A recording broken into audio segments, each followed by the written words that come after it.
on est en live. Le nouveau truc qui me plaît vraiment un peu, avec, oui, ça y est, c'est bon. Je pars, je pense qu'on est, ça y est, le direct, c'est parti. J'y suis. Voilà, j'y suis.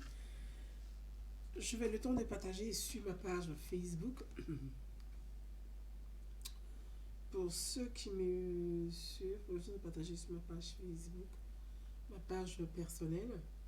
Pour mes amis qui sont de l'autre côté, bonjour à tout le monde. Pour ceux qui me prennent déjà lancé, ben, je l'ai lancé en fait.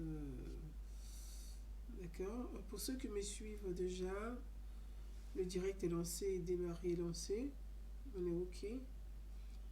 Donc je suis... Ça y est. Ça y est, c'est bon, ça y est. Pour tous ceux qui me suivent, qui veulent me suivre, en tout cas qui veulent suivre mes directs live, pour tous ceux qui veulent avoir les notifications dès que je suis en live, abonnez-vous sur ma page Idée de paix, vous en avez Idée de paix, sur ma chaîne YouTube Idée de paix. La chaîne YouTube c'est Idée de paix, il n'y a pas de Gouzanaounou, c'est Idée de paix la chaîne YouTube. Facebook c'est Gouzanaounou Idée de paix.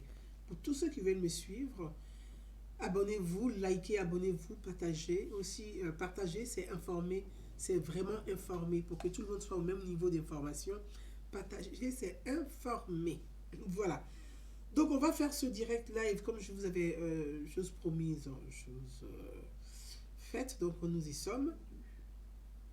Le direct live. Parler de ce coronavirus, le temps que nos amis se connectent, je vais vous lire au fur et à mesure. Le temps que nos amis se connectent, on va partir en musique et puis dire bravo à Koffi Olomide, qui est un artiste formidable, qui est un grand artiste, Koffi Olomide. Voilà, le rôle d'un artiste, c'est ça, c'est de prendre la parole pour une cause commune, pour une cause solidaire, pour une vraie cause, pas que des causes politiques, parce qu'un artiste, c'est celui qui prend la parole pour des causes. Merci Sambak, je t'embrasse, Mété Sandy, bisous à toi. Merci à vous tous.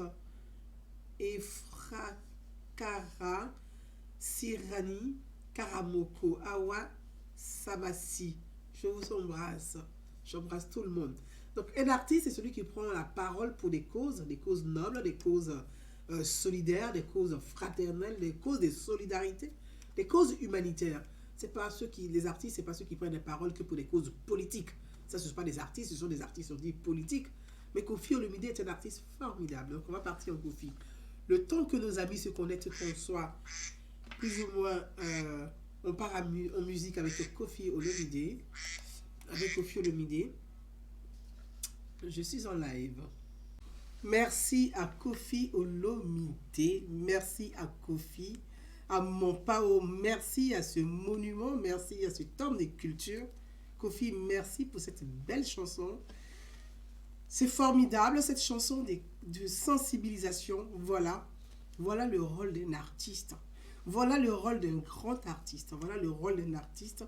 Sensibiliser, prendre position pour des causes humanitaires, pour des causes vraies, pour des causes justes.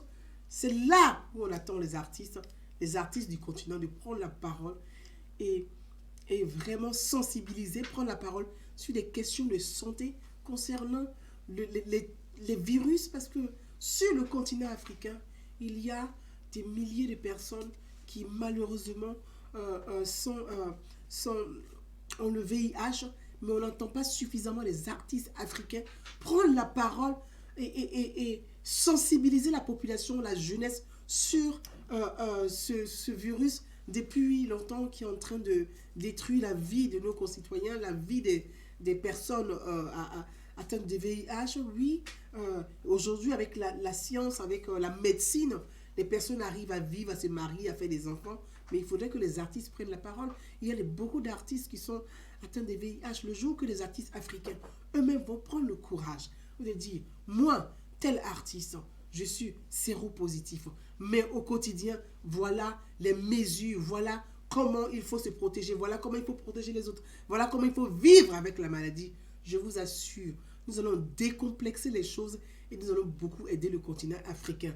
Aujourd'hui, voilà un virus qui est le coronavirus Covid-19, ce virus qui a mis le monde entier à genoux, qui a mis la moitié du monde est confiné. Nous sommes tous confinés, tout le monde est confiné. Donc restez chez vous. La seule façon d'essayer de maîtriser et de limiter la propagation de ce virus, c'est de rester chez soi.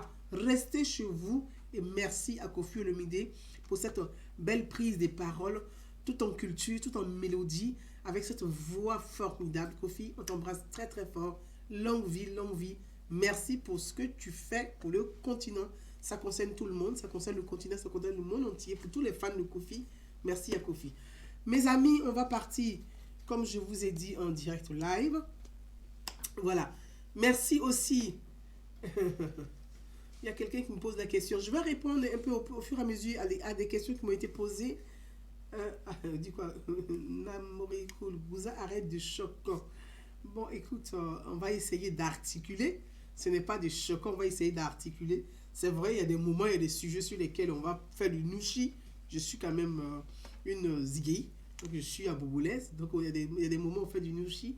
Puis, il y a des moments aussi, voilà, on essaie d'articuler pour que beaucoup de personnes, il n'y a pas que, vous voyez, sur ma page, souvent, il n'y a pas que des Africains qui me suivent. Il y a beaucoup de Blancs qui me suivent. Il y a beaucoup d'Européens qui me suivent aussi, qui sont sur ma page, qui m'écrivent. Et moi-même, parfois, je suis surprise. Donc, c'est bien aussi de temps en temps d'essayer d'articuler pour permettre aussi à tout le monde de pouvoir percevoir, en tout cas, le sujet. C'est pas facile parce que, comme on dit, les Africains mâchent les mots. Nous, on coupe les phrases, on coupe les mots. Donc, on essaie d'articuler. Je ne choque pas. Bon, on va essayer de parler correctement. Donc, merci. Mes amis, je voulais vous montrer cette image. Pourquoi j'ai pris la parole ce soir, je vous l'avais dit. On voit cette image du Premier ministre, le chef du gouvernement, le Premier ministre Amadou Gon Coulibaly, qui hier s'est adressé à la population, a pris la parole, s'est exprimé. On reviendra sur le message et les mesures annoncées par le Premier ministre, on reviendra dessus. Mais je voulais vous montrer aussi une autre image, celle qui m'a... et le Premier ministre, heureusement, fort heureusement, a apporté des réponses, a apporté des réponses concrètes à nos préoccupations. Et on va en parler ensemble. Je vais vous montrer cette image de voilà. Pourquoi j'ai pris la parole aujourd'hui? Voilà. Pourquoi j'ai pris la parole aujourd'hui? Vous allez voir s'afficher. C'est l'image des médecins de Côte d'Ivoire.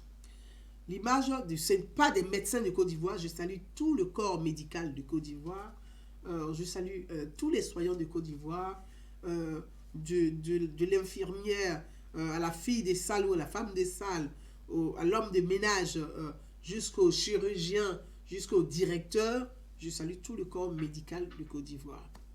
J'ai pris la parole parce que il y a un sujet une annonce qui m'a, je dirais pas chagriné en même temps, qui m'a heurté dans la déclaration des syndicats des médecins de Côte d'Ivoire, d'où j'ai fait un post sur ma page Facebook pour interpeller nos sauveurs en quelque sorte, parce que le médecin, le docteur, c'est celui qui est là pour sauver des vies. Le docteur, c'est celui qui vient secourir quand il y a besoin. Le docteur, c'est celui, normalement, qui doit nous tenir par la main, nous soulager dans la douleur, nous guérir quand on est malade, dans les moyens de ces possibilités, qui doit nous sauver. Normalement, c'est ça le rôle d'un médecin. Un docteur, c'est ça. Mais dans la déclaration des médecins de Côte d'Ivoire, j'ai cru entendre, je dis même pas j'ai cru entendre, mais il a été dit que les médecins de Côte d'Ivoire décident, enfin le syndicat des médecins, parce qu'il ne faut pas que je fasse quand même une erreur dans les mots, c'est le syndicat des médecins de Côte d'Ivoire, oui, excusez-moi. Quand on est confiné aussi, on boit beaucoup d'eau, parce qu'après avec le chauffage, on est confiné avec le chauffage, donc parfois on a la gorge qui est un peu donc les médecins de Côte d'Ivoire, dans leur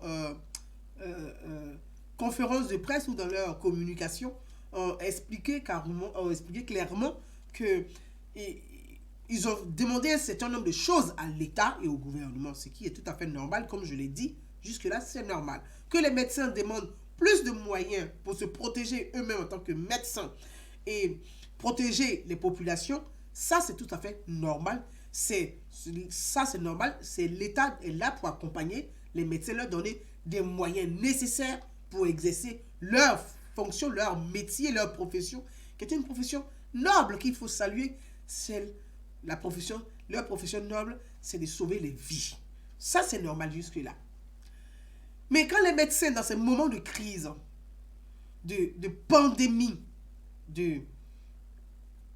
pandémie où la moitié de la population mondiale est confinée, dans ces moments où la moitié de la population mondiale est confinée, dans ces moments où on annonce un Occident, où ceux qui ont plus de moyens, qui ont plus de structures, annoncent 500 à 1000 morts par jour, et que nous, dans nos États qui sont des États qui sont des États, ce sont des États où nous sommes en construction de nos démocraties, de nos institutions pour les rendre nos institutions fortes.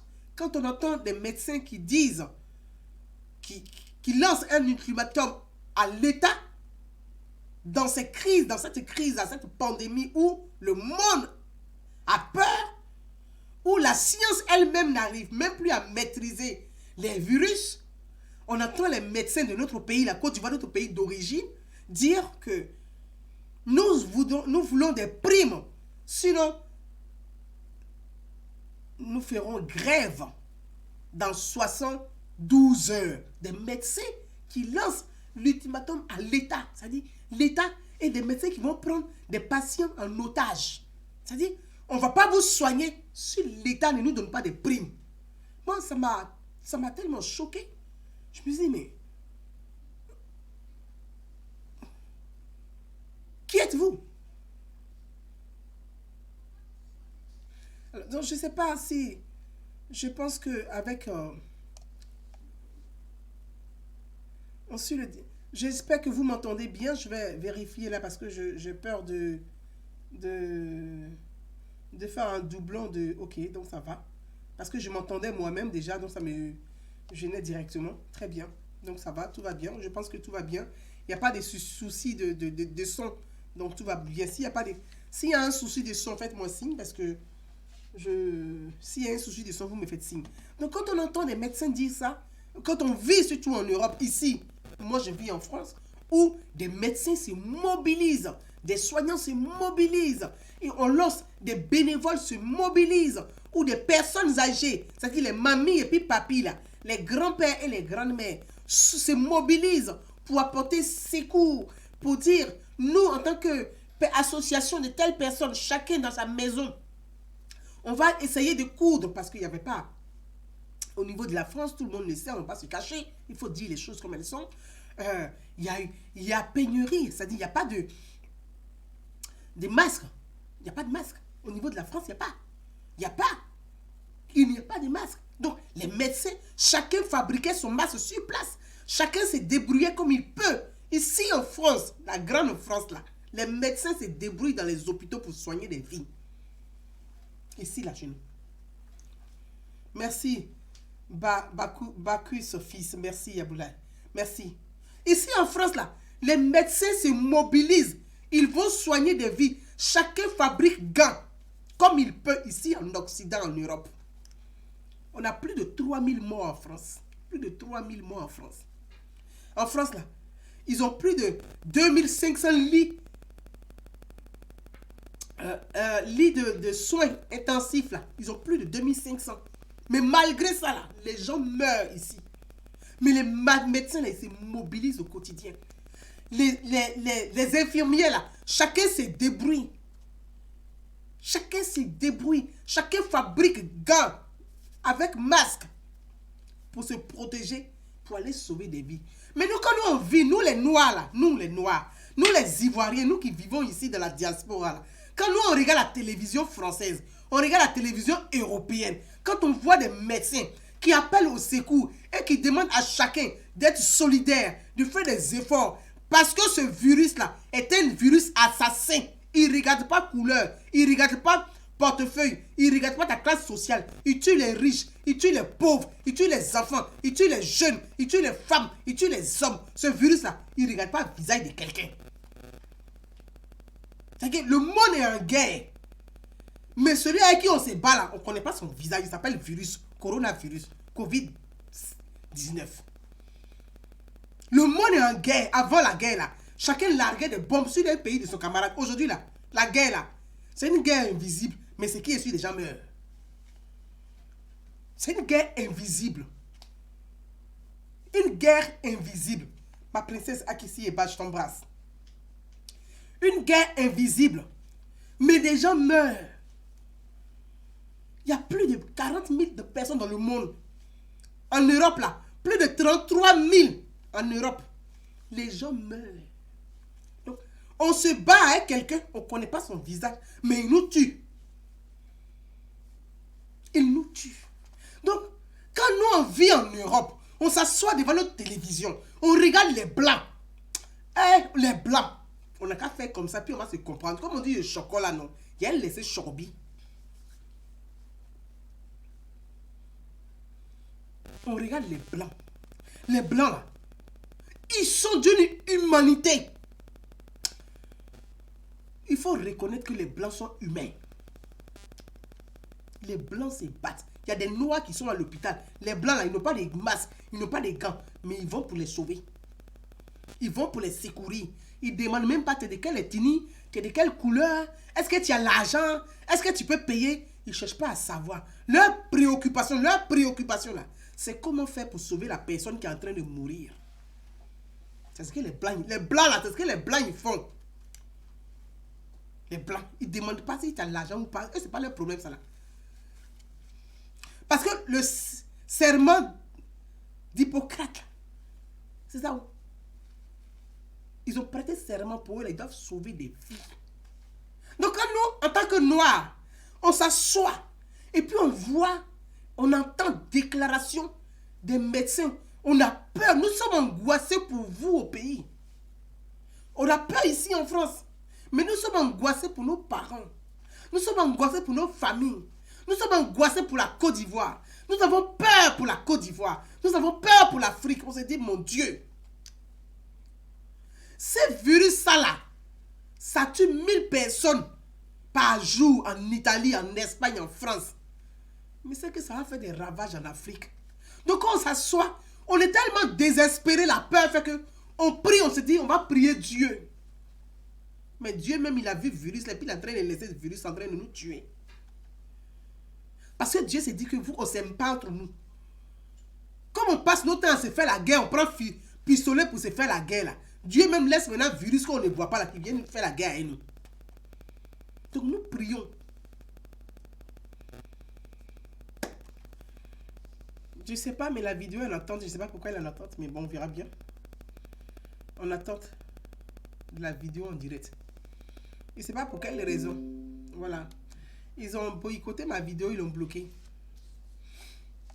Ils ont arrêté la vidéo, Jean-Pierre Chévi. Ils ont arrêté la vidéo pour pas. OBS. Reconnaissance. Mais je ne comprends pas. Non, vous êtes quand même bizarre ici. Hein. Mon Dieu, Seigneur Jésus-Christ. Mais la vidéo s'arrête, la vidéo revient. Qu'est-ce qui se passe? Ah. Mes amis. La vidéo était bloquée.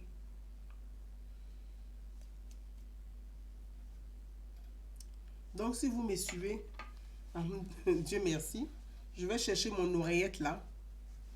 Parce qu'il y a des gens qui sont en train de lancer, essayer de signaler la vidéo. Peut-être que la vidéo les dérange. Mais il ne faut pas que ça va vous déranger. On va parler entre nous. On parle entre nous. Ou bien, on parle entre nous.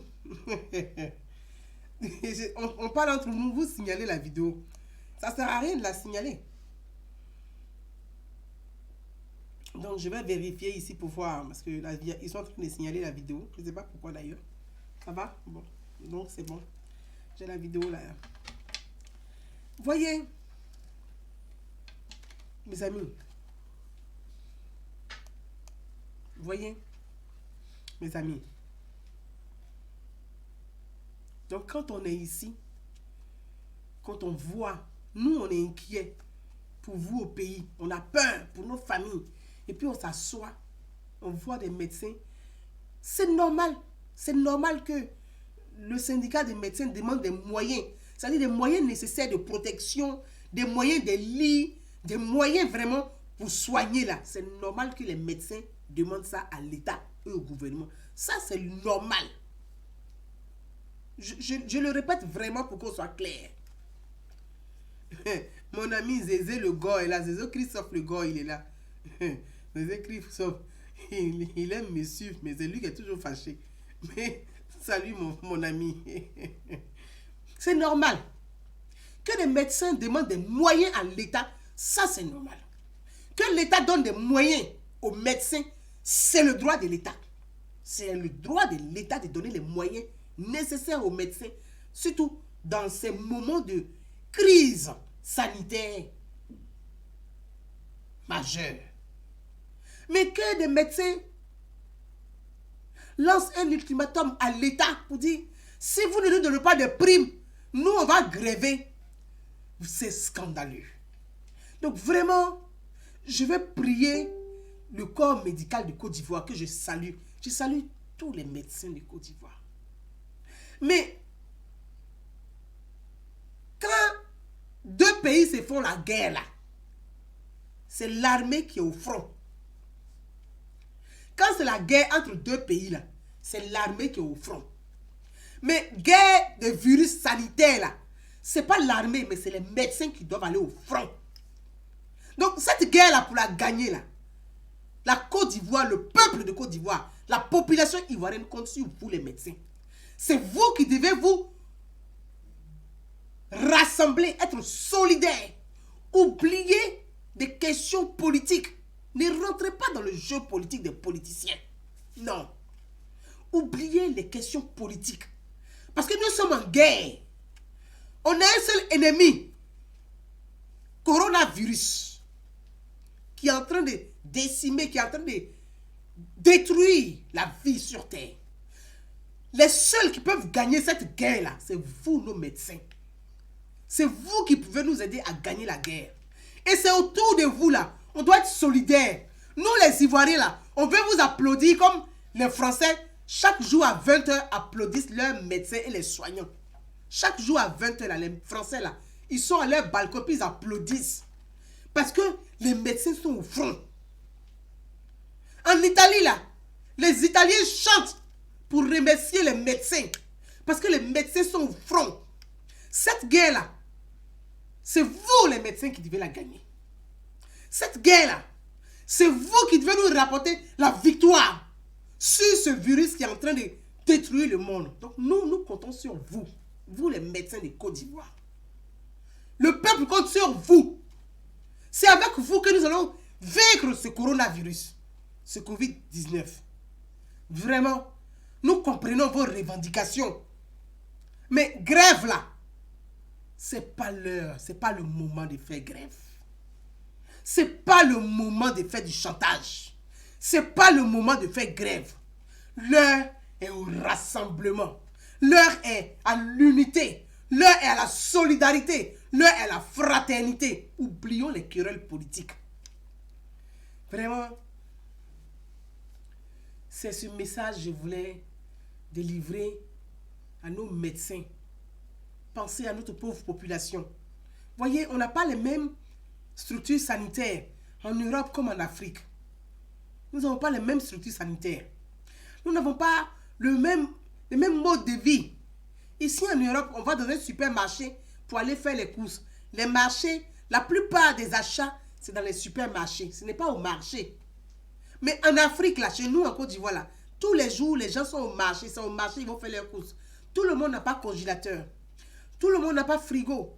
Donc les gens, c'est tous les jours qu'ils vont au marché pour acheter à manger. Ils peuvent acheter à manger pour 3-4 jours. Ils ne peuvent pas acheter à manger pour une semaine, pour 10 jours. Donc ils ne peuvent pas faire des réserves alimentaires. Mais regardez les populations sur le marché. Donc la contamination chez nous en Afrique, là, l'État, le gouvernement, le président, ils ont pris des mesures, il faut mes épier pour limiter la propagation du virus sur toute l'étendue du territoire. Mais vous les médecins,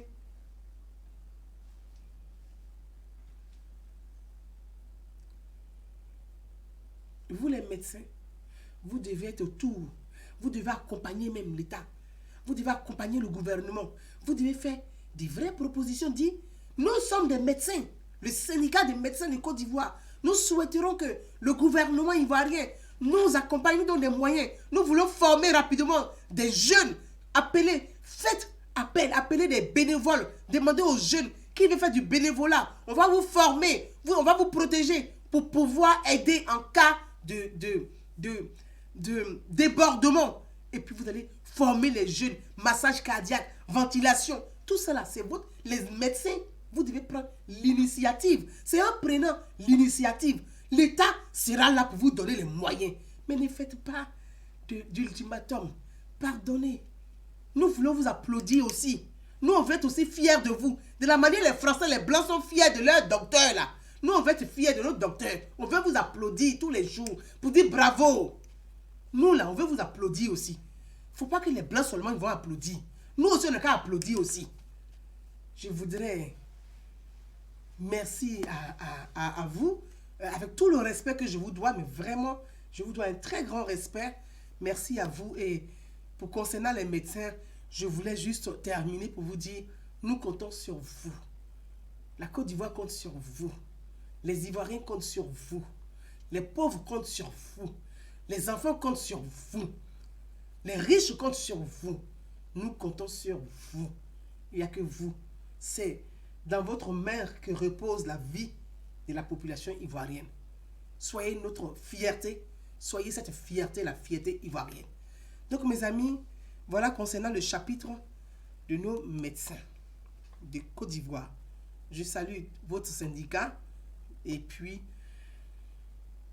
je sais que vous êtes soucieux de notre santé et je sais que vous serez à la hauteur de cette crise et de ces enjeux. Vous serez à la hauteur et que par votre intelligence, ensemble, nous allons vaincre ce coronavirus et limiter les dégâts dans notre pays qui est la Côte d'Ivoire.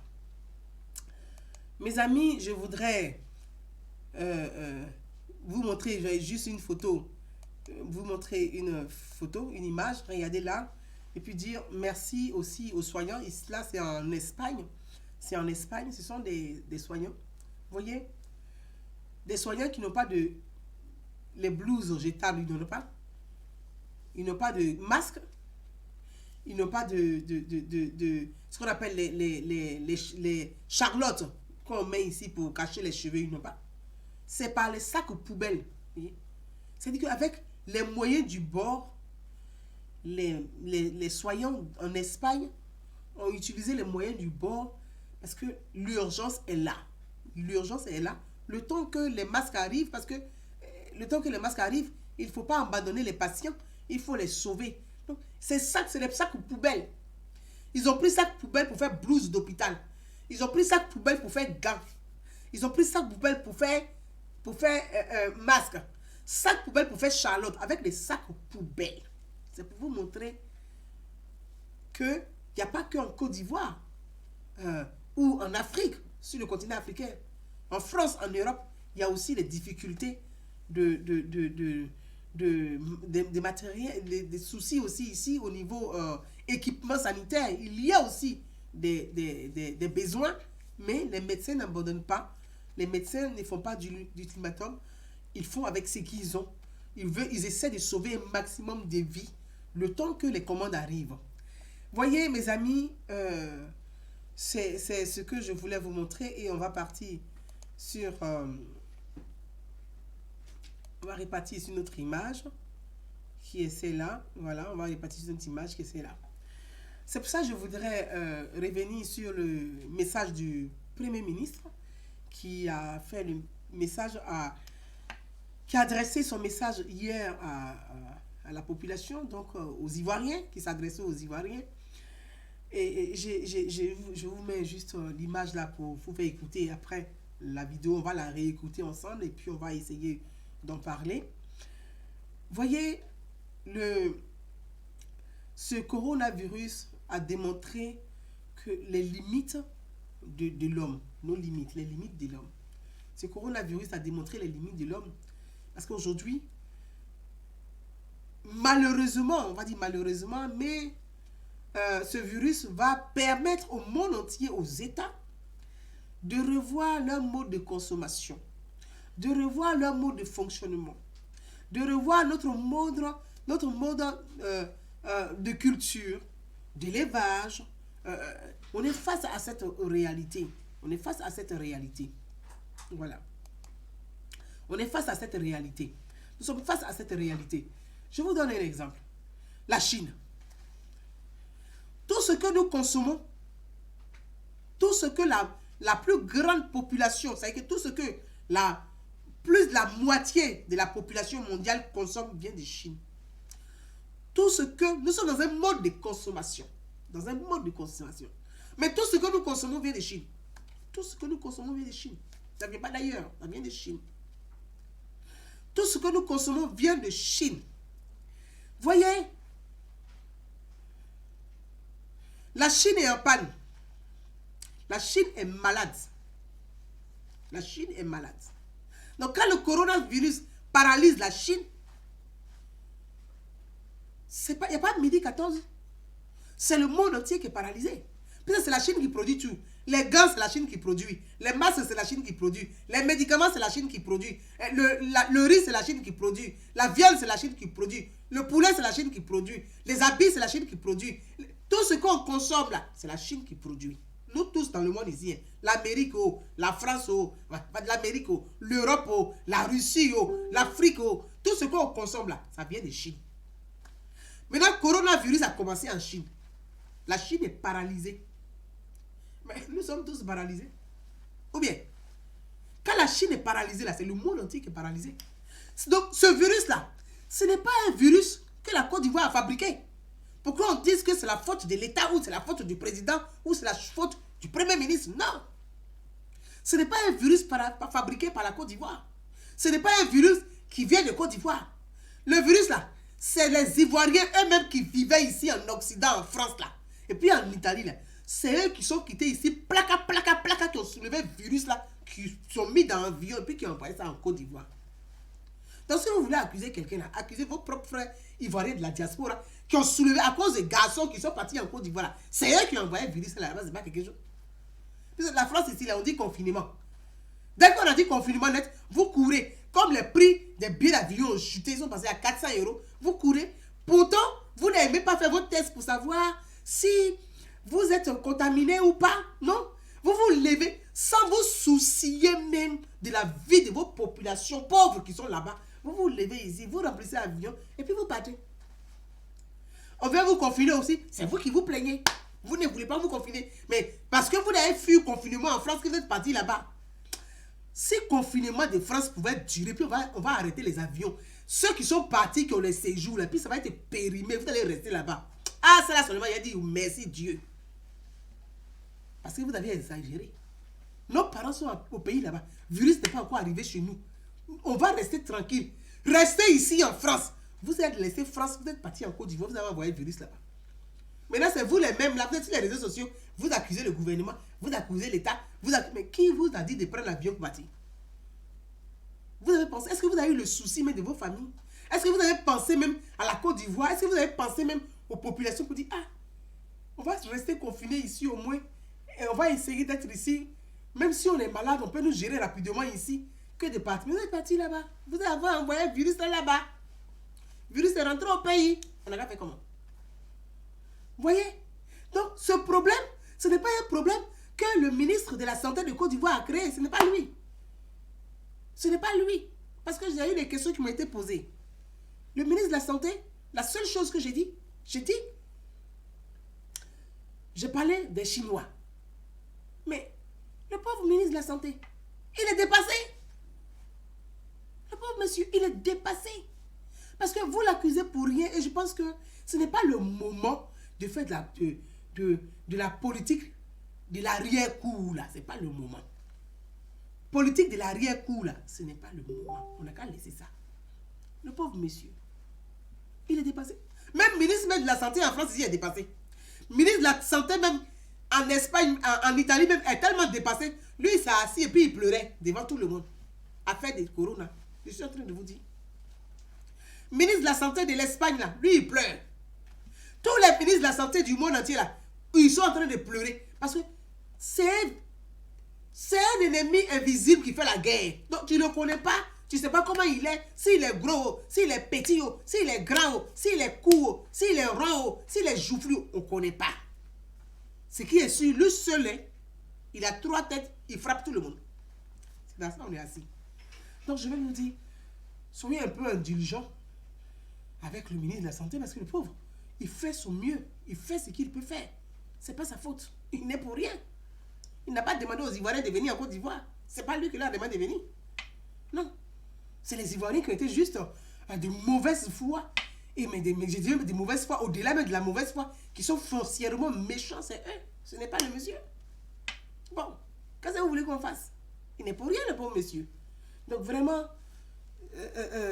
dans ces moments de crise et de fragilité, soyons solidaires les uns les autres. Prions ensemble les uns les autres. Soyons ensemble les uns les autres. La politique, là, on a qu'à laisser un peu. Ce n'est pas le moment de faire de la petite politique politicienne. Ce n'est pas l'heure. Donc, mes amis, c'est pour ça que je voulais dire, je voulais vous faire réécouter je voulais vous faire réécouter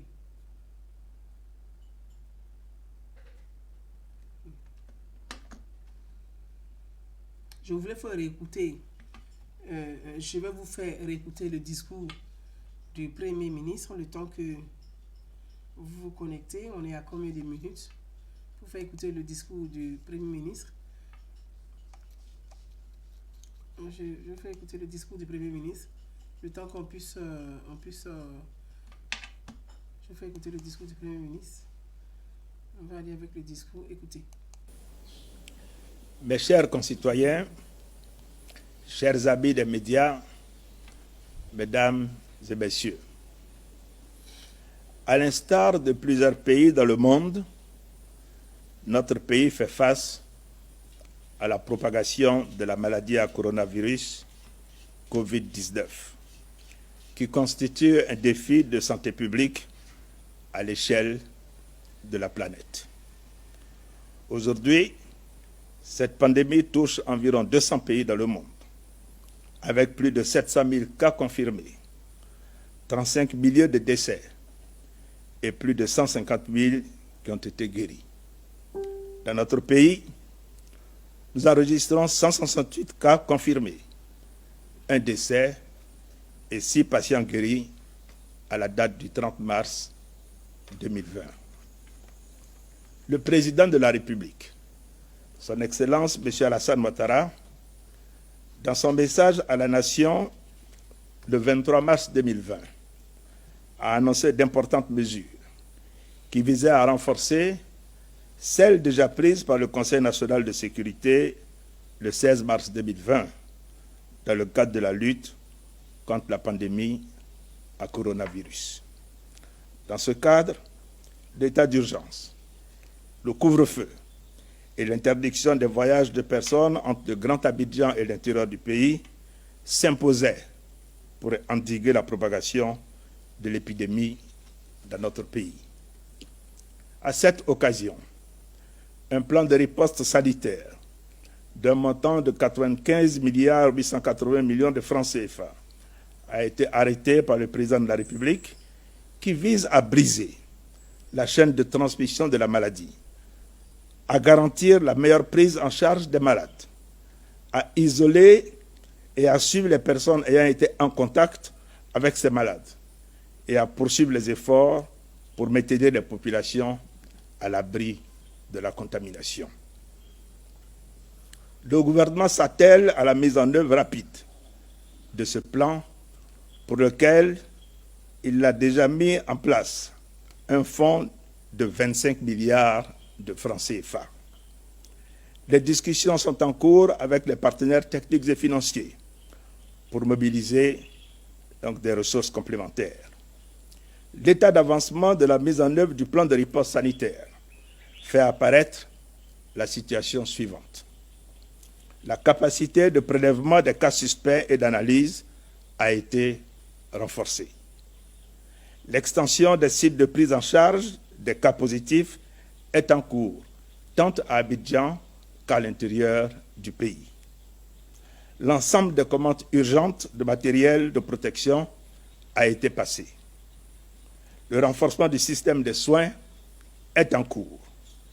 Les stocks de médicaments sont disponibles pour faire face aux besoins. Lors de son adresse à la nation, le président de la République a également instruit le gouvernement de faire une évaluation de l'impact économique et financier de la pandémie et de lui proposer un plan de soutien aux populations et au secteur privé. Mesdames et messieurs, l'impact de la crise sanitaire liée au Covid-19 est déjà perceptible sur l'économie nationale qui connaît une baisse d'activité. De nombreux secteurs clés de notre économie sont touchés, notamment les exportations, en particulier agricoles, les importations, le BTP, le tourisme, le commerce, l'hôtellerie, la restauration et le transport. Notre croissance économique, estimée à 7,2% pour l'année 2020, serait réduite de moitié, est estimée aujourd'hui à 3,6% dans l'hypothèse d'une maîtrise de la pandémie à fin juin 2020. L'Afrique, quant à elle, connaîtrait une réduction de sa croissance au niveau du continent de 3,2% à 1,8%. Et au niveau mondial, il est projeté une récession. Par conséquent, les populations sont durement frappées au plan socio-économique par cette pandémie. Le gouvernement est conscient que notre pays vit une période particulièrement difficile. La crise est à la fois sanitaire, sociale et économique. Ainsi, en complément au plan de riposte sanitaire, le gouvernement a engagé des consultations avec l'ensemble du secteur privé, les différentes organisations professionnelles. Entre le 24 et le 30 mars 2020, j'ai pu organiser, par téléphone ou visioconférence, plusieurs séances de travail avec mon cabinet et le ministère de l'Économie et des Finances. Ces consultations ont permis d'élaborer un plan de soutien économique, social et humanitaire évalué à 1 700 milliards de francs CFA, soit environ 5% de notre PIB. Ce plan permettra d'atténuer l'impact de la pandémie sur les populations et les acteurs économiques des secteurs formels et informels. Il permettra également de préparer une reprise rapide des activités à la fin de la pandémie. Le plan se décline en 3 principaux axes, à savoir les mesures de soutien aux entreprises, les mesures d'appui à l'économie et les mesures sociales en faveur des populations. Au titre des mesures de soutien aux entreprises, à court terme, elles visent à maintenir l'activité économique, à soulager leur trésorerie et à préserver l'emploi. À cet égard, le gouvernement prendra les dispositions ci-après. Suspendre les contrôles fiscaux pour une période de 3 mois. Reporter de 3 mois le paiement des taxes forfaitaires pour les petits commerçants et artisans, notamment les maquis, les restaurants, les boîtes de nuit, les bars, les cinémas et les lieux de spectacle. Différer pour une période de 3 mois le paiement des impôts, taxes et versements assimilés dus à l'État, ainsi que des charges sociales du fait des difficultés de trésorerie des entreprises. Réduire de 25% la patente transport. Différer pour une période de 3 mois le paiement de l'impôt sur les revenus de capitaux des entreprises du tourisme et de l'hôtellerie qui éprouvent des difficultés.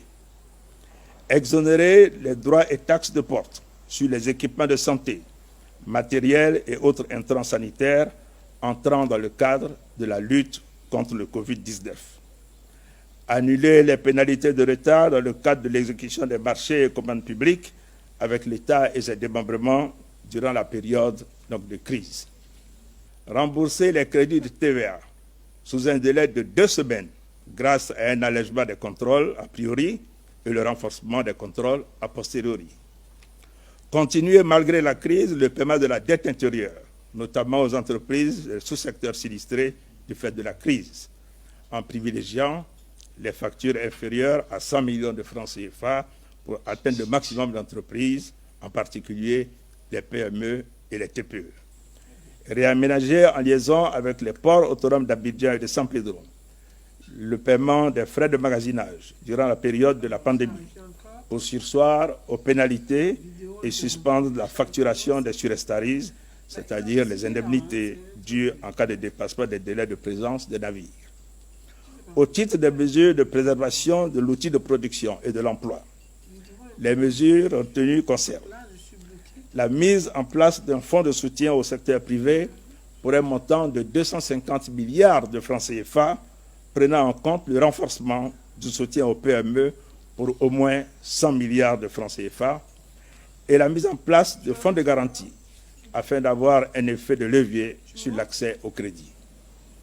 La mise en place d'un fonds spécifique d'appui aux entreprises du secteur informel touchées par la crise pour un montant de 100 milliards de francs CFA. Cette mesure sera pérennisée après la crise avec une fiscalité simple et des modalités novatrices de financement. Le soutien des principales filières de l'économie nationale, notamment l'anacarde, le coton, l'EVA, le palmier à huile, le cacao et le café, pour un montant de 250 milliards de francs CFA. Le soutien à la production vivrière, maraîchère et fruitière, avec un montant de 50 milliards de francs CFA. La poursuite du dialogue avec les principaux acteurs économiques, notamment les filières agricoles, les coopératives, ainsi que les populations, afin d'améliorer le plus rapidement la reprise économique dans les meilleures conditions de succès. Au titre des mesures sociales, le gouvernement entend décaler pour l'ensemble des abonnés les dates limites de paiement des factures d'électricité et d'eau d'avril à juillet 2020 et de mai à août 2020. À cet effet, des facilités de paiement seront proposées pour soulager les populations. Prendre en charge les factures d'électricité et d'eau devrait être payées en avril et mai 2020 des couches défavorisées, c'est-à-dire de ménages abonnés au tarif social d'électricité et des ménages facturés uniquement dans la tranche sociale pour l'eau. Cela concerne plus d'1 million de ménages, soit environ 6 millions de nos concitoyens.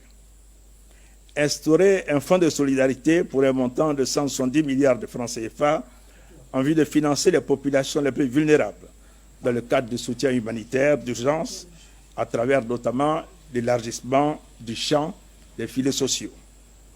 Renforcer le contrôle des produits de grande consommation et appliquer des sanctions aux contrevenants.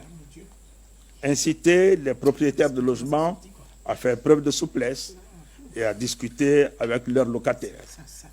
Assurer une éducation à distance en commençant par les classes d'examen, CM2, 3e et la terminale, par le biais de la télévision. Mesdames et messieurs, le gouvernement est engagé à mettre en œuvre de manière diligente et efficace la riposte sanitaire pour freiner l'impact négatif sur l'activité économique et favoriser les conditions d'une reprise rapide de l'activité. C'est pourquoi je voudrais, à la suite de son Excellence, Monsieur le Président de la République, lancer un appel au civisme, à la discipline et au strict respect des mesures prises par le gouvernement. J'exhorte à nouveau chacune et chacun de nos concitoyens à mettre en application les mesures de prévention et à adopter les gestes simples qui aideront à réduire la propagation du coronavirus dans notre pays. Il s'agit du lavage régulier des mains avec de l'eau et du savon ou l'utilisation d'une solution hydroalcoolique. De tousser ou d'éternuer dans le creux du coude ou dans un mouchoir à usage unique et le jeter immédiatement dans une poubelle. De saluer sans se serrer la main, éviter les accolades et les embrassades. D'observer une distance d'au moins 1 mètre entre les personnes. D'éviter les rassemblements et les déplacements non indispensables. J'appelle au renforcement de la solidarité nationale et internationale pour accompagner le gouvernement dans la mise en œuvre des plans de riposte sanitaire et de soutien économique adoptés. C'est le lieu de remercier, encore une fois, tous nos partenaires au développement pour leur contribution financière, ainsi que les acteurs du secteur privé et les personnes physiques et morales qui ont fait parler leur cœur. Je souhaite que beaucoup d'autres leur emboîtent le pas, car les besoins sont nombreux et urgents. Je voudrais rendre un hommage au personnel de santé, aux forces de défense et de sécurité, et à tous les agents publics engagés dans la lutte contre cette pandémie. Aussi, le président de la République a décidé de l'octroi d'une prime exceptionnelle à tous ces agents sur la période de durée de la crise en guise de reconnaissance de leurs efforts. Mes chers concitoyens, c'est en étant disciplinés, vigilants et solidaires qu'ensemble, nous arriverons à bout de cette pandémie.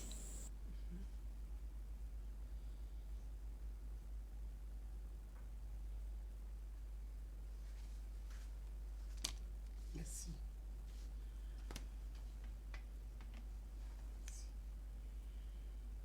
Wow. Merci. Merci. Merci. Voilà. C'était le discours hier du Premier ministre, le chef du gouvernement, le Premier ministre Amadou Gon Coulibaly. C'était le discours du Premier ministre hier. Vous voyez, c'est en étant discipliné, vigilant, que nous arriverons à bout de ce virus. Mes amis,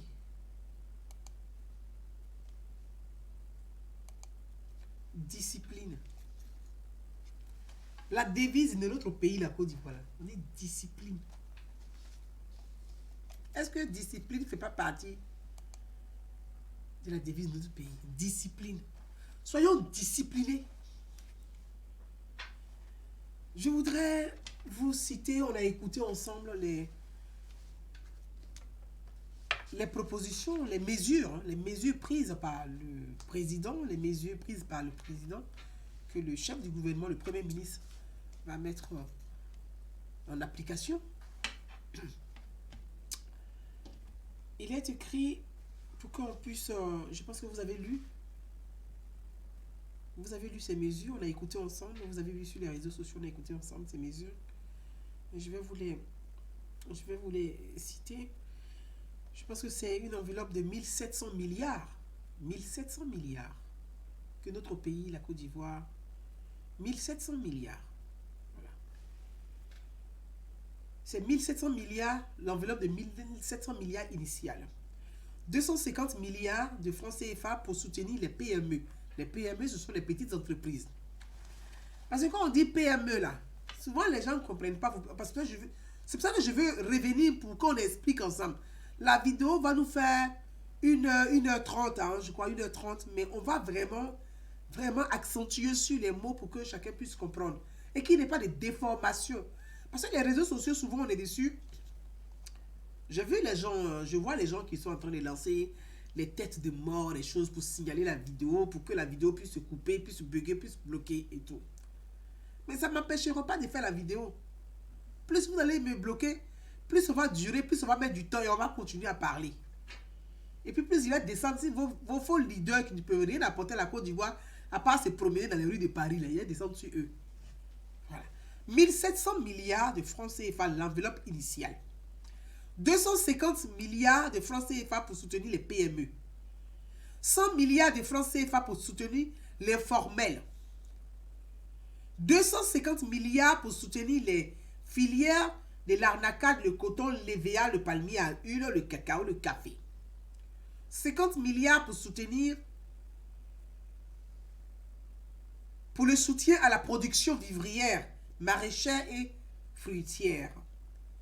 La poursuite du dialogue avec le secteur privé pour améliorer les mesures et assurer la reprise économique dans les meilleures conditions de succès. Report de 3 mois des dates limites de paiement des factures électricité et d'eau. Électricité et eau gratuite pendant 3 mois, la gratuité de l'eau et de l'électricité pendant 3 mois. Je dis, je vais revenir je fais ce live-là pour revenir dessus. Parce que dans notre pays, les États africains, là, il y a beaucoup de brouteurs, il y a beaucoup de coupeurs de route, et puis il y a beaucoup de marmailleurs. Donc, quand l'État prend des mesures, quand le président met l'enveloppe sur la table, là, il faudrait que nous, derrière, on puisse informer les populations. Parce que tout le monde, souvent, ils écoutent. D'autres sont bloqués, ils sont figés, bloqués dans leur tête. Ils ne veulent même pas écouter ce que le Premier ministre dit. Parce qu'eux, ils sont dans leur idéologie, ils sont bloqués dans leur science politique. Et puis, c'est eux, là, comme ils n'ont rien compris, les enfants, ils disent, ah, ils ne font rien pour nous, ils ne font rien. On va expliquer pour que chacun d'accord comprendre et chacun va expliquer à son voisin ce que l'État a mis. La gratuité de l'eau et de l'électricité pendant 3 mois. C'est gratuit, on dit c'est écrit, hein, c'est pas moi, hein, on a écouté ensemble. Pendant 3 mois, pour les ménages fragiles. La gratuité pendant 3 mois pour les ménages fragiles. On n'a pas dit pour les ménages riches, ni pour les ménages modestes, ni pour les ménages cadres. Non. Les ménages fragiles. Fragile, c'est pour les pauvres. C'est ce qu'on veut dire. Ce n'est pas la gratuité pour que les riches vont aller magouiller pour que ça soit gratuit pour vous pendant 3 mois. Faut pas les pauvres vont être lésés et puis vous les riches, vous allez tourner pour marmailler pour que ce soit gratuit pour vous, vos maîtresses, vos copains, vos cousins. Et puis les ménages fragiles, là, eux ne vont pas bénéficier. C'est pour ça que je reviens dessus. Voilà. 170 milliards de francs CFA pour soutenir des soutiens humanitaires d'urgence aux populations les plus vulnérables. Appel aux propriétaires à la flexibilité dans le paiement des loyers. Mise en place d'une éducation à distance en commençant par les classes d'examen CM2, 3e et terminale par le biais de la télévision. Octroi d'une prime exceptionnelle à tous les agents aux premières lignes de la lutte contre le Covid-19 dure la période de la durée de la crise, pendant la durée de la crise, en guise de reconnaissance à leur effort. Les mesures prises par le président de la République et qui doivent être mises en application par le gouvernement, donc par le Premier ministre Amadou Gon Coulibaly, qui est le chef du gouvernement. Des questions m'ont été posées, des gens m'ont écrit, m'ont posé des questions pour comprendre certaines choses. Je voudrais tout d'abord vous dire ceci. Dans un pays, il y a le pouvoir. Dans chaque pays, là, il y a un pouvoir en place. Le pouvoir en place, là, même s'il est issu d'un parti politique ou d'un mouvement politique, une fois qu'il est au pouvoir, c'est le pouvoir en place, le pouvoir de tout le monde. Ça s'appelle les garants de l'État. C'est eux qui garantissent le bon fonctionnement du pays, de la nation, des institutions de l'État. Ça, c'est le pouvoir en place. Ça veut dire le président de la République, donc le président Alassane Ouattara, son chef du gouvernement, le Premier ministre Amadou Gon Coulibaly, et le gouvernement, donc le Premier ministre et le chef du gouvernement, de tous les ministères, de toutes les institutions. C'est lui qui va réguler, diriger, orienter, mettre en application la politique du président de la République. Mais, à côté de ça, là, il y a l'opposition, ce qu'on appelle une opposition. Une opposition, c'est ceux qui se sont opposés, parce que quand on va à une élection, il y a 2 partis qui vont à une élection, mais il y a plusieurs partis qui vont à une élection. Qui est en face du parti au pouvoir, le parti qui est au pouvoir là.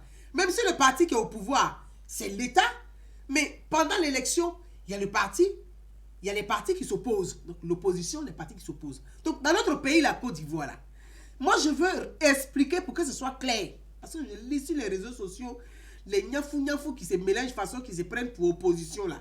Je pense qu'il faut vraiment restructurer les choses et puis il faut préciser les choses pour que nos populations puissent comprendre ce que c'est qu'une opposition et ce que c'est qu'un pouvoir. En Côte d'Ivoire, là, l'opposition en Côte d'Ivoire, là, c'est le FPI. L'opposition, c'est le FPI avec Pascal Affi-N'Guessan. Je veux reparler de ça pour que ceux qui sont... Parce que les gens font l'amalgame. Ils pensent que comme ils ont une association, ils ont transformé un parti politique. Avec un parti politique, on est l'opposant de Ouattara. On est l'opposant... Vous n'êtes pas l'opposant de Ouattara. Vous n'êtes pas l'opposant de Ouattara. Vous n'êtes pas l'opposant d'Amadou Go Koulibaly. L'opposition en Côte d'Ivoire, là, c'est Affi-N'Guessan. Ce n'est pas quelqu'un d'autre. Allez-y leur dire ça. Ceux qui écrivent ça sur Facebook, là. Tu vois, il y a des prisonniers qui disent, nous sommes l'opposition. Toi, tu es un prisonnier. Tu n'es même pas sorti des prisons, tu es opposé de qui? Tu es opposé à toi-même. Il ne faut pas prendre la Côte d'Ivoire pour un jeu. Les gens s'amusent à un autre pays là. Ils pensent que la Côte d'Ivoire est une cour commune où chacun vient s'autoproclamer président parce qu'il a une association. Non, attention. On ne peut respecter notre institution. La Côte d'Ivoire est un grand pays. La Côte d'Ivoire, c'est le locomotive de l'Afrique, de la sous-région. Donc, il ne faut pas prendre arrêtez de salir la Côte d'Ivoire avec votre petit vagabond qui crée des partis politiques, des associations de copains, clubs d'amis, là, ils disent sont opposition. Opposition de quoi? L'opposition en Côte d'Ivoire, là, c'est Pascal Affi-N'Guessan. Il n'y a pas autre opposition que... Il n'y a pas autre opposition que le monsieur, là. Donc, il faut reconnaître les choses pour qu'on puisse marcher même dans la... On puisse respecter les principes démocratiques. S'il faut respecter aussi ça, c'est l'opposition. C'est pour ça que je veux dire... Oui, quand une opposition fait des propositions, c'est normal, c'est le rôle de l'opposition de dire. J'ai vu dans une des interviews du président du FPI, donc de l'opposition, de M. Pascal Affi-N'Guessan, qui a dit, à l'annonce des 97 milliards que le président avait annoncé, le président de la République avait annoncé, il y avait un budget, une enveloppe initiale, mais le président a annoncé 87 milliards pour partager les kits offerts de la prévention dans les quartiers populaires. Donc, le président du FPI, donc l'opposition, M. Pascal Affi-N'Guessan, a fait une interview dans laquelle il a dit qu'il souhaiterait que le président de la République puisse aller jusqu'à 1000 milliards. Si on est d'accord, si vous me suivez, vous qui avez suivi, moi j'ai suivi, hein, je peux vous dire, je suis tout, hein, moi je suis tout, je suis tout. Je suis tout. Et je suis très attentive à tout ce que l'opposition dit. Donc, il a dit, M. Pascal Affi-N'Guessan a dit qu'il souhaiterait que le président aille jusqu'à 1000 milliards. Je vais dire que l'opposition de Côte d'Ivoire a été entendue. Oui ou non? Parce que quand il y a une crise majeure comme ça, oui, le pouvoir en place discute avec l'opposition. En France, ça s'est fait.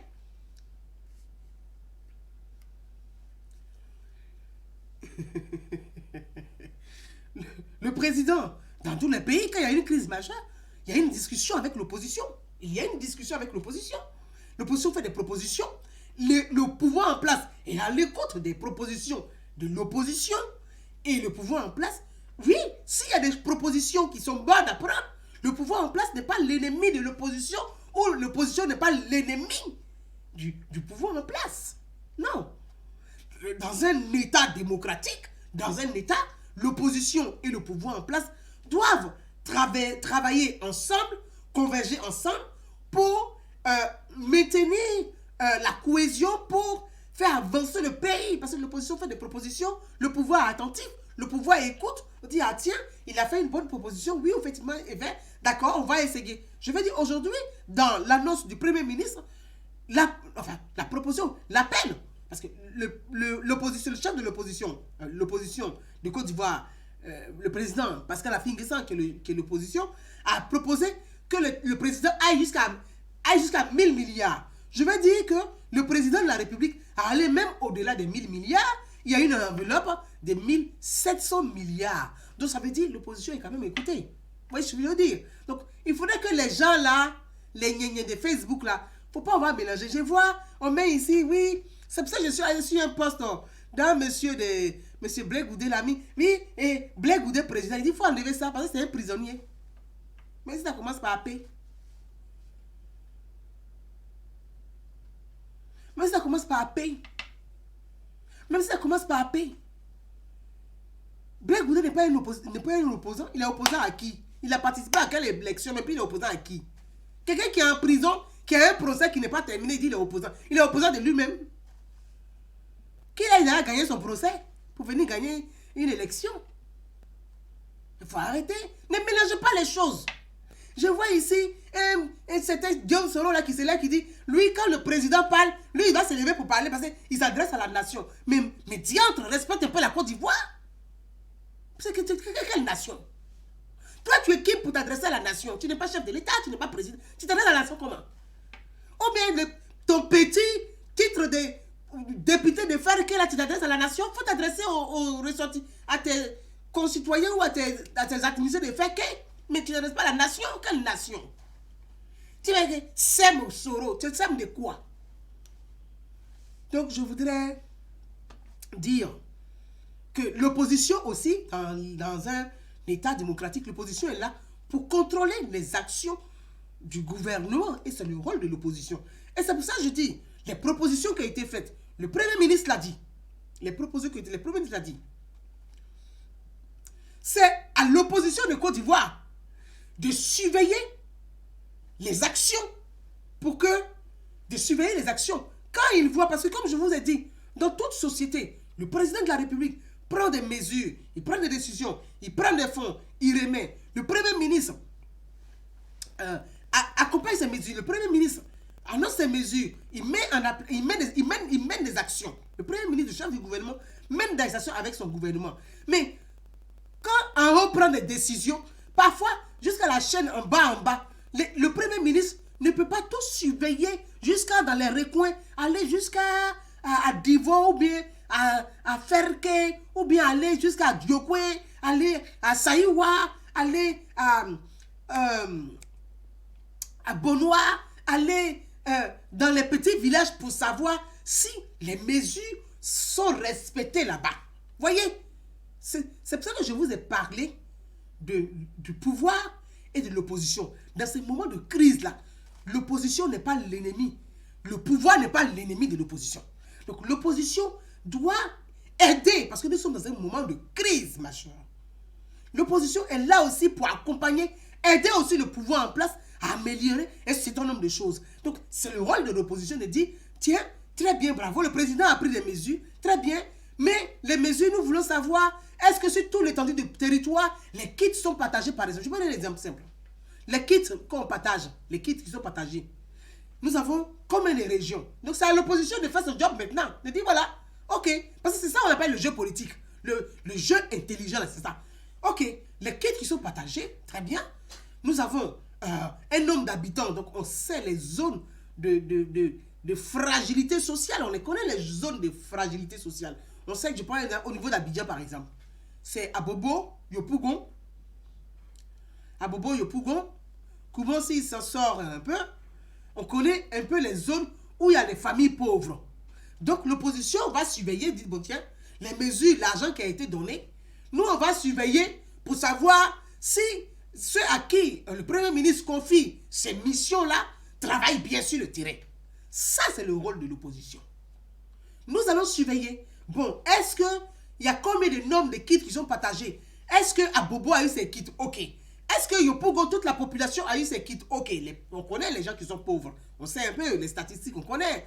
Bon, est-ce que dans toutes les régions de Côte d'Ivoire, les kits ont été distribués? Ça, c'est le rôle de l'opposition. De dire, mais... Et maintenant, quand ça ne va pas se dire, ah, monsieur le Premier ministre, nous vous interpellons parce que dans toutes les régions de Côte d'Ivoire, ils n'ont pas reçu des vivres, ils n'ont pas reçu des kits. Pourtant, la pauvreté et les familles là-bas sont fragiles. Ça, c'est le rôle de l'opposition dans une république. Concernant les factures d'électricité, le Premier ministre a dit, pour les familles, les ménages fragiles, mais les ménages fragiles, il faudrait que l'opposition aussi est là pour dire, bon tiens, les ménages fragiles, c'est où? Parce que je vous ai dit, il y a des coupables de route. Il y a des coupables de route dans chaque pays. C'est pour ça, c'est l'opposition qui surveille les actions du gouvernement. C'est l'opposition qui surveille les actions du gouvernement.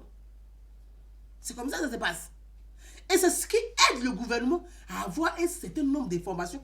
Parce que le gouvernement, quand la tête là, elle n'est pas dans tous les recoins pour savoir si... Tu peux dire aujourd'hui, le Premier ministre, je donne l'exemple, dit, bon tiens, ok, ils vont venir, je donne un exemple, on envoie la liste, on dit, bon, on a 32 régions, 33 régions. Dans chaque région, nous allons distribuer des kits. C'est-à-dire, on amène 300 kits, tu ramènes 1000 kits ici, 1000 kits ici, 2000 kits là, 3000 kits ici. Le Premier ministre, oui, il reçoit, il trouve que c'est normal, c'est bien. Quand il regarde les statistiques, très bien, parfait, c'est normal que dans chaque région de Côte d'Ivoire, on puisse avoir les kits. Mais le Premier ministre, il a cette information que dans chaque région de Côte d'Ivoire, il doit avoir les kits. Bon, la question, c'est l'acheminement. C'est sur la route que tout se passe. Est-ce que les kits sont arrivés? Ah, question. Donc, c'est à l'opposition de dire, nous, on va regarder, comme nous, on est l'opposition même là, on va bien vérifier si les kits arrivent vraiment dans les coins. Quand kit n'arrive pas là-bas, c'est l'opposition qui doit dire au Premier ministre pour l'interpeller, pour dire, monsieur le Premier ministre, parce que c'est le chef du gouvernement, c'est le patron, c'est le chef de tout le monde. Il dit, ah, vous avez donné l'ordre de distribuer les kits, mais on s'aperçoit que dans telle région, il n'y a pas de kits. Il y a plus de kits ici, des régions sont lésées. Le Premier ministre va prendre connaissance de ces informations, il va les remonter au président de la République, ils vont vérifier, ils vont envoyer des agents, comment ils appellent les gens qui sont dans l'ombre, qui vont aller vérifier les informations, les ramener. C'est à ce moment-là qu'on prend des sanctions pour sanctionner ceux qui n'ont pas bien travaillé. On félicite ceux qui ont bien travaillé. Donc, dans un État, c'est à l'opposition d'accompagner le gouvernement à réussir son mandat. Ça ne veut pas dire que vous n'êtes pas des bons opposants. Un opposant, ce n'est pas celui qui vient donner des coups de poing seulement aux gens pour venir se battre. Non, ce n'est pas ça l'opposition. Nous sommes dans un moment de crise majeure. Nous sommes dans un moment de crise majeure.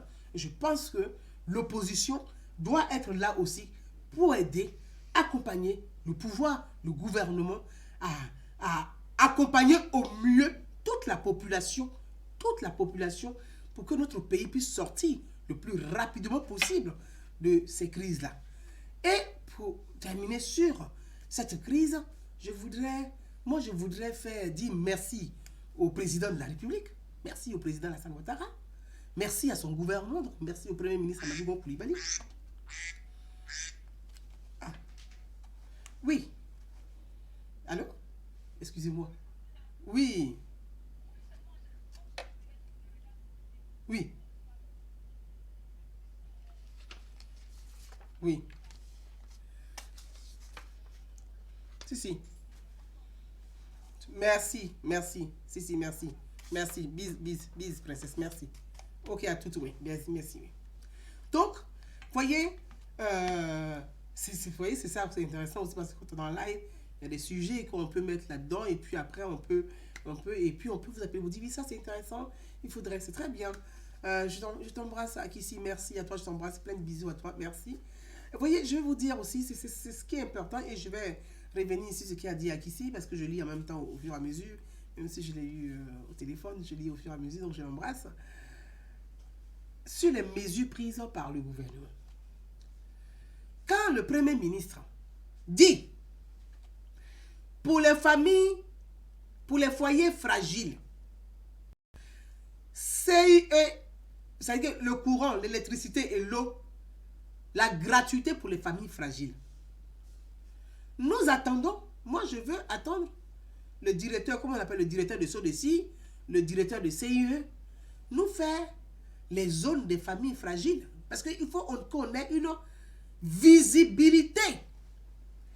Parce que les familles fragiles, là, quand ils vont arriver demain à la CEI ou à la CEI, comment on dit, SODECI, ou à la CIE, voilà, la CIE, faut pas, parce que souvent je fais CIE et CIE. CEI, c'est la Commission électorale indépendante, donc c'est pas ça. La CIE, il y a des marguilleurs, des marmailleurs dans ces zones-là. Là-bas, même surtout CIE, à SODECI, là, il y a beaucoup de marguilleurs là-bas. Le Premier ministre a annoncé des mesures. Ces mesures doivent être appliquées et respectées. Quand le président donne l'argent là, pour sa population là, le Premier ministre a annoncé pour que tout le monde entende.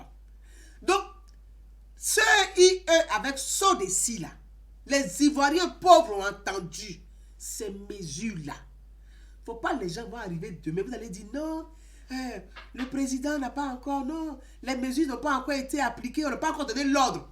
Entre-temps là, vous êtes en train de vous-même voler l'argent qu'on a mis à disposition pour aider les pauvres là. Donc cette fois-ci là, le directeur de la CIE là, il n'a qu'à parler, il va nous dire dans quelle zone se trouvent les familles pauvres et comment ces familles peuvent bénéficier. Parce que la démarche à suivre, ça s'appelle la pédagogie. Parce que les familles ne savent pas la démarche à suivre.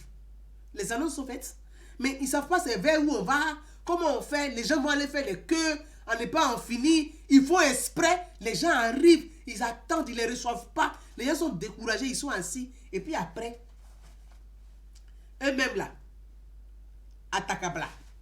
Eux-mêmes ils font attaquabla. Donc vraiment, le directeur, nous on veut ça maintenant.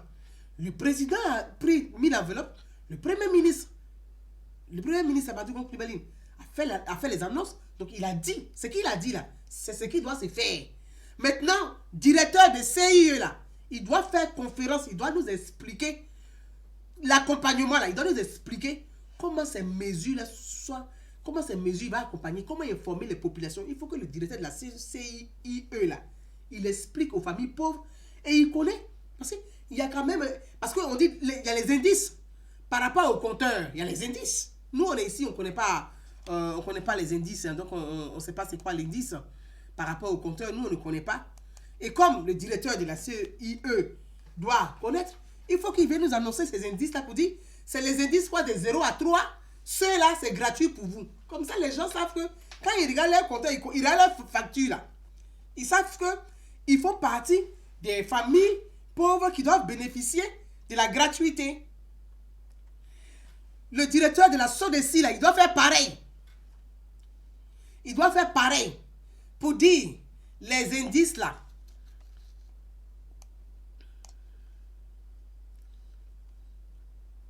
Les indices là, pour nous dire les familles là, ils doivent venir bénéficier.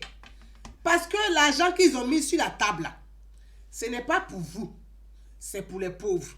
S'il vous plaît, Atakamla là, ne faites pas ça. Attends Atakamla. Cette fois-ci, laissez ça un peu pour eux.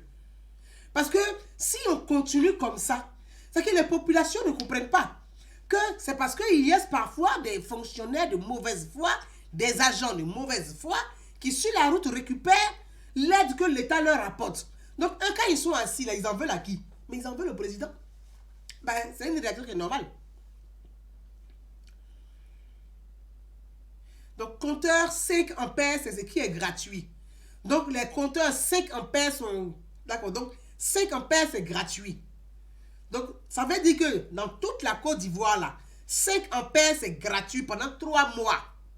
On va revenir sur ça encore pour relancer, pour expliquer aux populations, pour leur dire que le président de la République, le premier ministre Amadou Coulibaly, dit pour la crise sanitaire là, pendant 3 mois, compteur 5 ampères là, c'est gratuit. Ceux qui ont déjà payé leur facture ce mois-là, partez, ils vont vous remettre ça, ça va être gratuit. Ok. Voyez, c'est ce que je dis. Quand les autorités prennent des mesures d'accompagnement pour accompagner les populations pauvres, si vous-même, vous ne faites pas sérieusement, vous ne respectez pas les instructions du Premier ministre, les instructions du Président de la République, les populations pauvres qui doivent bénéficier, quand ils ne bénéficient pas, naturellement, ils se mettent en colère. Ils se disent, bon, nous on souffre, on ne s'occupe pas de nous, alors que les mesures sont prises. C'est parce qu'il y a les attaquants sur la route qui font que ça n'arrive pas chez le pauvre. Donc le pauvre, il est assis. Il murmure, il dit, bon, ceux-là, ils ne nous aiment pas. Nous, on les déteste. Nous, on souffre, ils ne nous aident pas. Pourtant, il y a des mesures. Donc, je veux qu'il y ait... C'est pour ça que j'ai parlé de l'opposition. C'est l'opposition qui doit remonter un certain nombre de choses pour que les autorités puissent avoir connaissance de ce qui se passe aussi. Parfois, il y a des gens qui cachent aussi aux autorités parce que les attaquants là, ah, il y a les gros attaquants blancs, puis il y a les petits attaquants blancs, et puis il y a les apprentis attaquants blancs. Il y a 3 attaquants blancs, il y a 3 cas. Ils sont 3 têtes, hein, attaquants blancs là. Il y a les gros, ce sont notamment les caïds. Eux, ce sont des professionnels depuis des années à chaque gouvernement. Ils sont là, ils maîtrisent le truc. Ils gardent le même système. Quand notre gouvernement arrive là, ils maîtrisent le même, ils sont là dans le rayon. Et puis ils ont les moyens attaquants blancs. Ils ont leurs petits attaquants blancs, puis ils ont les apprentis attaquants blancs. Donc, Je pense que il faut que ça cesse pour que les populations puissent être aussi de façon reconnaissante. Parce que quand l'État accompagne les pauvres, il faut que les pauvres puissent recevoir l'accompagnement de l'État. Et c'est ce qui fait que ça crée l'harmonie dans la société. Donc mes amis, merci de m'avoir rappelé, Eba Akissi, merci de m'avoir rappelé que je puisse inciter sur ce volet. Nous sommes 20h48, je n'ai pas encore fait mon dîner, mon repas, mon dîner, vous voyez.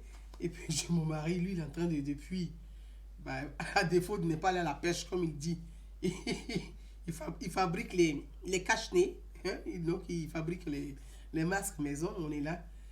A été clair sur ce sujet, le ministre Cissé Draman a été clair sur ce sujet, c'est super. Je vais aller écouter le ministre et essayer de relayer ça sur ma page Idée de paix, relayer sur ma page Idée de paix. Donc mes amis, voilà un peu ce que je voudrais dire. On est à 1h25 sur ce sujet-là. Je veux revenir et parler de ces petits vanipillés qui se prennent pour l'opposition. Voilà. Voilà.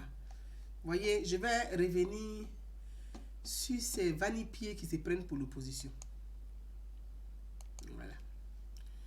Je vais revenir sur ces vanipiers qui se prennent pour l'opposition. Comme je vous avais dit, j'avais annoncé hier que Soro Guillaume dit, Monsieur Guillaume Soro dit, il s'adresse à la nation. Je voudrais dire au jeune Soro Guillaume que il n'est pas habilité pour s'adresser à la nation. En fait. Voilà. Il n'est pas habilité pour s'adresser à la nation. C'est le président qui s'adresse à la nation. Les institutions, là, c'est le président de la République qui s'adresse à la nation.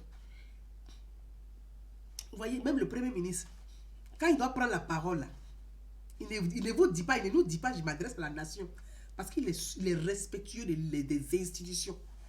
Il est respectueux des institutions et de la hiérarchie. Soro Guillaume, c'est un petit vanipier. Je ne vais pas durer sur lui, mais allez-y lui dire ça. C'est un petit vagabond. Et c'est dommage. Quand on regarde un personnage comme Guillaume Soro, un personnage que Gbagbo a nommé Premier ministre, on se dit, mais c'est pour ça que la Côte d'Ivoire était tombée bas pendant les 10 années de Gbagbo. C'est un petit vagabond. Vraiment, il est minable. Moi, ça m'attriste, en fait. Ça m'attriste parce que je trouve un personnage minable, triste. C'est dommage. Dommage. Un député de Ferké, toi, tu t'adresses à la nation. Tu as quelle nation à laquelle tu t'adresses? Tu incarnes quelle nation? Peut-être que toi, tu t'adresses à nous. Et il manque de respect à la nation. Il méprise ce qu'on appelle nation. Toi, tu vois là quelqu'un qui veut dire, qui aspire gouverner un jour et qui ne respecte même pas l'institution, qui ne respecte même pas la République. Toi, tu es qui dans la République pour t'adresser à la nation? Les institutions disent quoi?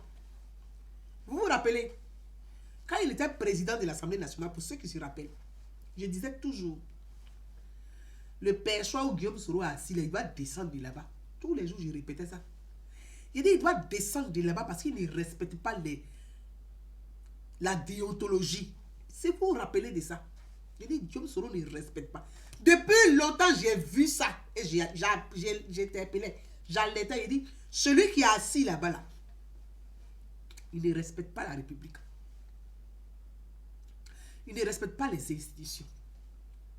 Quand tu as été Premier ministre dans un pays comme la Côte d'Ivoire, toi, tu n'as jamais travaillé, tu n'as jamais eu fiche de paye. Du jour au lendemain, par circonstance, tu es Premier ministre.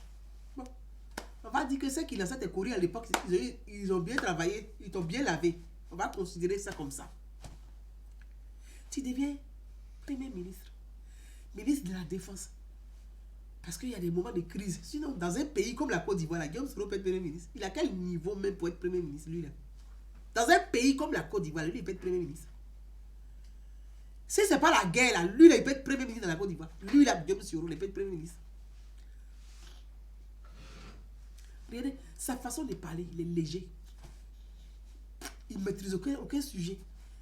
il est en Europe, il ne sait rien même du coronavirus. Il confond le Covid-19, il dit que Covid-19, c'est comme si le Covid-19, c'est lui qui a donné le coronavirus. Non, c'est pas Covid-19 qui a donné le coronavirus. Coronavirus, c'est la famille des virus. Donc, Covid-19, là, vient de cette famille coronavirus. Coronavirus, dites à Guillaume Soro que vous a dit, le coronavirus est une famille de virus. Donc, Covid-19, qui est celui de la grippe. Parce que dans le même coronavirus, là, il y a virus aussi qui donne le diarrhée, là, gastro. Donc, c'est une famille de virus. Le coronavirus, là, c'est une famille de virus. Le Covid-19 vient de cette famille-là. Et dites à Guillaume Soro que ce n'est pas l'homme qui a transmis le coronavirus, le Covid-19. Ce n'est pas l'homme. Ce n'est pas l'homme qui a transmis. Ce n'est pas l'homme qui a transmis ça. C'est de l'animal. Tu vois? C'est de l'animal, les oiseaux, les volailles, les chauves-souris, comme on dit pour l'instant, on dit les chauves-souris. Les chauves-souris qui ont transmis le Covid-19 à l'homme. Les chauves-souris. Voilà. Vous avez compris? Donc, c'est de l'animal à l'homme. Le Covid-19, là, c'est de l'animal à l'homme. Donc, ce n'est pas l'homme qui a transmis le Covid-19 à l'animal. Non, parce que Guillaume, il confond. Il ne suit pas l'actualité. Je ne sais pas, pourtant, il est en Europe, mais il ne suit pas l'actualité. Il aime la facilité, au fait. Les trucs faciles, il ne veut pas se casser la tête. On doit écrire, il va lire sur un tableau, puis il est content, il fait le fier comme il est intelligent. Alors que... Bon. Donc,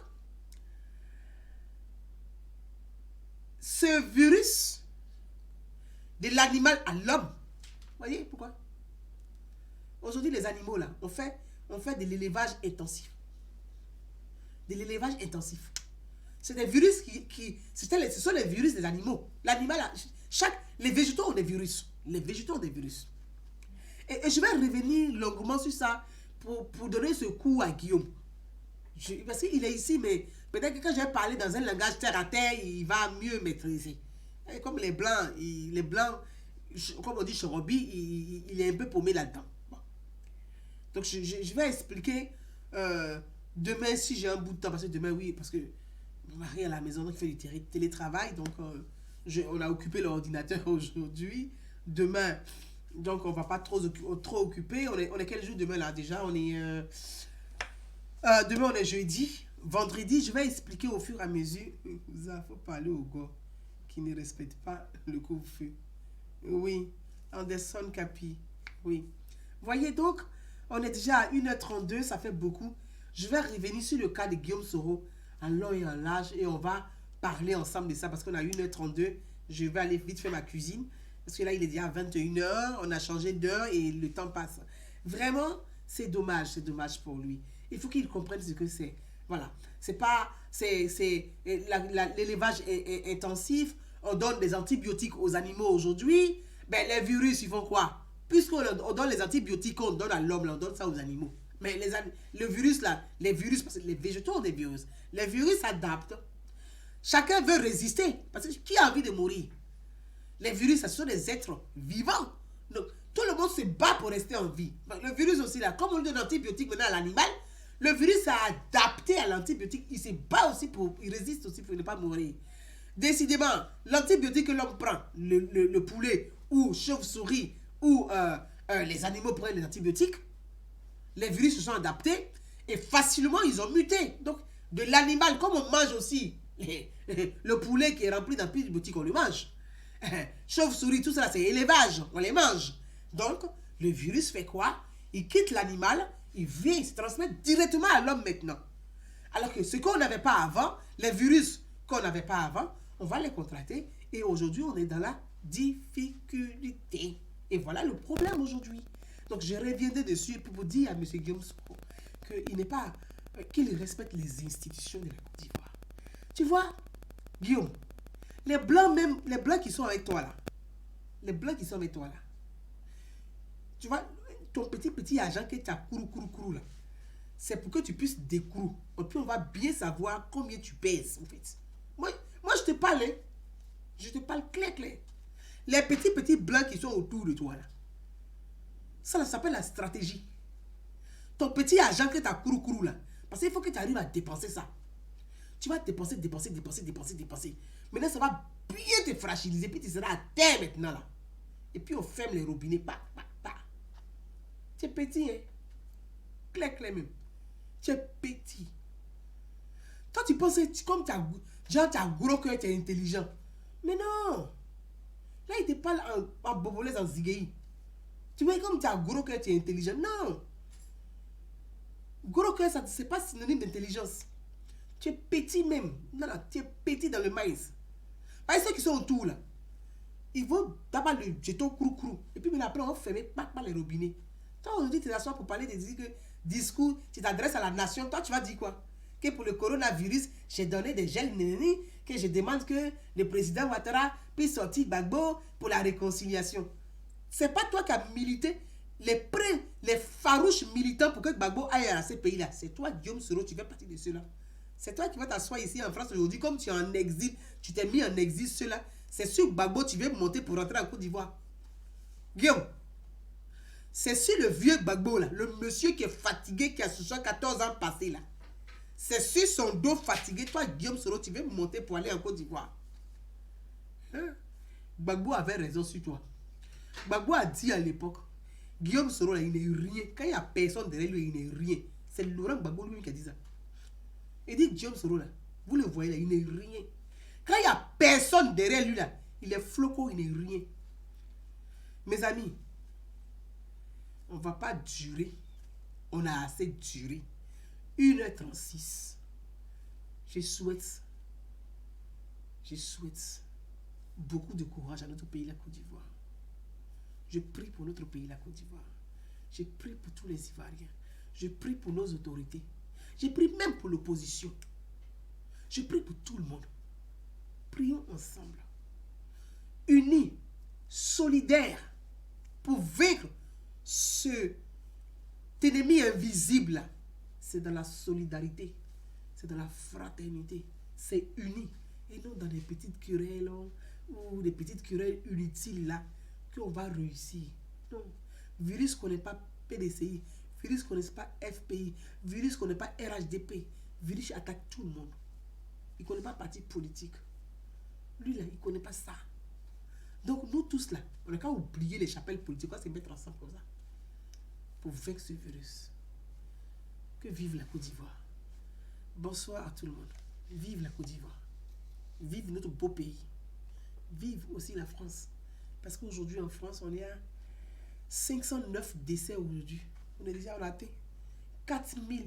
Plus de 4000 décès en France. Nous, on vit ici. Vous voyez? Le monde est à genoux. Et prions ensemble. Prions ensemble prions ensemble pour survivre. Prions ensemble pour vaincre. Prions ensemble pour vaincre. Soyons unis pour vaincre. C'est de la solidarité que nous allons vaincre. Que Dieu soit avec nous.